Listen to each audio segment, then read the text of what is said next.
পঞ্চায়েত নির্বাচনে এআইইউডিএফ একাই লড়বে ঘোষণা জুনিয়র বিধায়ক ডক্টর হাফিজ রফিকুল ইসলামের। হাইলাকান্দিতে দলের সাধারণ সভায় ফের সভাপতি মনোনীত আইনজীবী আফজল হোসেন লস্কর। সর্বভারতীয় সংযুক্ত গণতান্ত্রিক মোর্চা এআইইউডিএফ দলের হাইলাকান্দি জেলা কমিটি পুনর্গঠন উপলক্ষে এক সাধারণ সভা অনুষ্ঠিত হয়।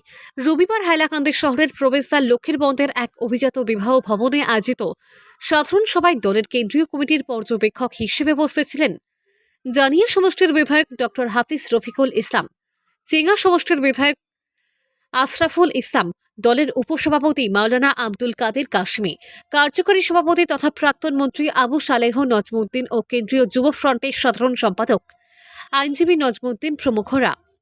এআইইউডিএফ দলের জেলা কমিটি গঠনের উদ্দেশ্যে আয়োজিত সাধারণ সভায় দলের প্রাক্তন জেলা সভাপতি আইনজীবী আফজল হোসেন লস্করের নাম প্রস্তাব করা হলে সর্বসম্মতিক্রমে এই প্রস্তাব গৃহীত হয়।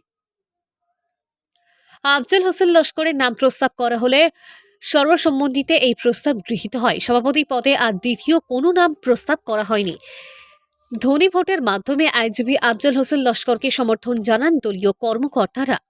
সাধারণ সম্পাদক পদে 3 জনের নাম প্রস্তাব হয়, যথাক্রমে আবুল হোসেন চৌধুরী, আইনজীবী নিজামুদ্দিন লস্কর ও দুলান মজুমদারের নাম সভা থেকে প্রস্তাব করা হয়েছে। বেশ কয়েকজন কর্মকর্তা তা সমর্থনও করেন। যুব ফ্রন্টের জেলা সভাপতি নির্বাচন নিয়ে সভায় শুরু হয় হুলস্থুল পরিবেশ। আয়নাখাল নিশ্চিন্তপুরের প্রাক্তন জেলা পরিষদ সদস্য শাহিদুল আলম মজুমদার ও কেন্দ্রীয় যুব ফ্রন্টের সম্পাদক রিপম মজুমদারের নাম সভা থেকে প্রস্তাব করা হয়। দলের কেন্দ্রীয় পর্যবেক্ষকরা উভয়ের প্রস্তাবিত ও সমর্থিত নামগুলো কেন্দ্রীয় কমিটির কাছে প্রেরণ করবেন। পরবর্তীতে কেন্দ্রীয় কমিটি থেকে অনুমোদন দেওয়া হবে বলে জানানো হয়েছে। হাইলাকান্দিতে দলের ভেটি জন্মলগ্ন থেকেই অত্যন্ত মজবুত রয়েছে। আসন্ন পঞ্চায়েত নির্বাচনে এআইইউডিএফ দল গোটা আসামে একাই লড়বে। বিভিন্ন জেলায় জেলা পরিষদ দলের দখলের লক্ষ্য রয়েছে বলে জানান হাফিজ রফিকুল। সভায় বক্তব্য রাখেন কাটলিছড়ার বিধায়ক সুজামুদ্দিন লস্কর, আলগাপুরের বিধায়ক নিজামুদ্দিন চৌধুরী, যুব ফ্রন্টের সভাপতি দুলান মজুমদার, আবুল হোসেন চৌধুরী, চেয়ার বিধায়ক আশরাফুল হোসেন, শাহাবুল ইসলাম চৌধুরী পারুল, কেন্দ্রীয় কার্যকরী সভাপতি প্রাক্তন মন্ত্রী আবু সালেহ নজমুদ্দিন প্রমুখ। আমরা একত্রিত হয়ে জেলা জুড়ে প্রায় 1 লক্ষ মানুষ সমাগত করে এই প্রতিবাদ করব।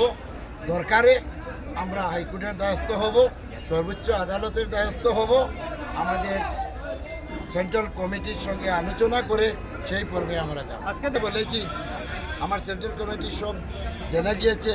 3 জনের বিধায়কের মধ্যে একজন অনুপস্থিত। উনি বর্তমানে কোন দলে আছেন আমার সেন্ট্রাল কমিটিও জানে, উনিও জানেন, আর হাইলাকান্দি জেলার সর্বসাধারণও জানে, উনার সমষ্টিরও সব জনসাধারণ জানে। উনার বিহিত ব্যবস্থা আমাদের সুপ্রিমো বদরুদ্দিন আজমল সাহেব সেন্ট্রাল কমিটির সঙ্গে আলোচনা করে কি ব্যবস্থা নেন আপনারা সপ্তাহের মধ্যে দেখতে পারেন। বাংলা বলব, আমাদের সাংগঠনিক কাজ চলছে গোটা আসামে। আমরা জেলা কমিটিগুলো গঠন করতেছি নতুনভাবে।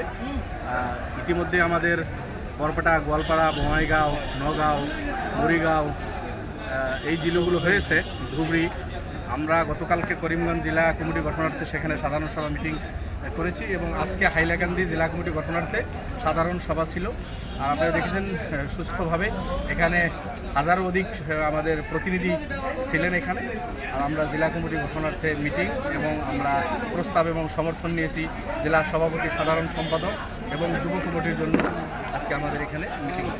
আমাদের 2 জন বিধায়ক এখানে উপস্থিত ছিলেন, নিজামুদ্দিন চৌধুরী সাহেব এবং সুজামুদ্দিন লস্কর সাহেব।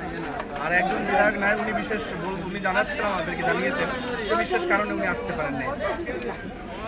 আমরা দল জন্মের পর থেকে পঞ্চায়েত নির্বাচনে একাই খেলেছি, একাই লড়েছি। আর আপনারা দেখেছেন বিভিন্ন জেলা পরিষদ আমরা দখল করেছি। করিমগঞ্জ জেলা পরিষদ আমাদের দখল করেছি, আমাদের বরপেটা জেলা পরিষদ, ধুবড়ি জেলা পরিষদ, মানকাচর জেলা পরিষদ, ধর্মদালগুড়ি জেলা পরিষদ, হোজাই জেলা পরিষদ। এভাবে আসামে অনেক জায়গায় জেলা পরিষদ, অনেক আঞ্চলিক পঞ্চায়েত আমরা দখল করেছি বিভিন্ন দিনগুলো একা ইলেকশন খেলে। এবার সম্মুখে হয়তো ডিসেম্বরে নির্বাচন হবে, আমরা একাই নির্বাচন অবতীর্ণ হব, পঞ্চায়েত নির্বাচনে শক্তিশালীভাবে অবতীর্ণ হব। আমরা আশাবাদী হাইলাকান্দি, করিমগঞ্জ এই জেলা পরিষদ আমরা দখল করবো। এখানে হাইলাকান্দি জেলাতে ইউনানিমাসলি অ্যাডভোকেট আফজল হোসেন সাহেবের নাম প্রস্তাবে সমর্থন হয়েছে। প্যারেন্ট কমিটির আফজাল হোসেন সাহেবের নাম প্রস্তাব হয়েছে ইউনানিমাসলি, একটাই প্রস্তাব, দ্বিতীয় কোনো প্রস্তাব নেই। এবং সাধারণ সম্পাদকের জন্য 3 জনের প্রস্তাব বিগত প্রস্তাব এসেছে। হাইলাকান্দি জেলার 3 দলের জন্মের পর থেকে হাইলাকান্দি জেলা আমাদের শক্তিশালী ভেটি, এবং হাইলাকান্দির জনগণকে শ্রদ্ধা সহকারে আমি তেনাদের এটাকে আমি সম্মান জানাচ্ছি। হাইলাকান্দির জনগণের যেটা সমর্থন বিগত দিন আমরা পেয়েছি, শুধু একটা নির্বাচন বাদ দিয়ে, গত লোকসভা নির্বাচন, সেটা আপনারা দেখেছেন গোটা ভারতবর্ষে এক পলিটিক্যাল সিচুয়েশন, সেই পলিটিক্যাল এক সিচুয়েশন যেটা ভারতবর্ষে ছিল, সেজন্যই হয়তো এটা হয়েছে। আর আমরা এখন এবার আজকে আপনি দেখেছেন বিগত দিন যেভাবে তিনটা সিট আমরা এখানে দখল করেছি, জেলা পরিষদ, আঞ্চলিক পঞ্চায়েত এগুলো আমাদের দখলে ছিল। আজকেও আবার সেইভাবে যুব, প্যারেন্ট, সর্বস্তরের জনগণ বের হয়ে তেনারা এসেছেন। আবার হাইলাকান্দি বিগত দিন আমাদের যেমন শক্তিশালী ভেটি ছিল, আমি মনে করি তার থেকেও আরও শক্তিশালী করার জন্য আজকে আমরা সংকল্পবদ্ধ হয়েছি। আমার হাইলাকান্দি জেলায় ইউডিএফের কর্মকর্তাবৃন্দ যারা আছেন, বিগত 8-10 বছর থেকে আমাকে যেভাবে সাপোর্ট করে এসেছেন, আর আজকেও তারা, আজকে সত্যি কথা বলতে গেলে আমার হৃদয় ভরে গেছে।